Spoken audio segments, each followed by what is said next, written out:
সকালটা হলে আর রান্দা রান্দা রান্দা, কী রাঁধবো আর কী আর রাঁধবো কিছুই ভেবে পাওয়া যায় না।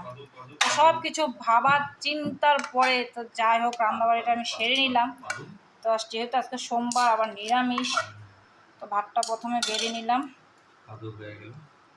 তো কাঁকরোল, ঝিঙ্গা আর ভোল দিয়ে আলু দিয়ে একটা চচ্চড়ি মতন করেছি।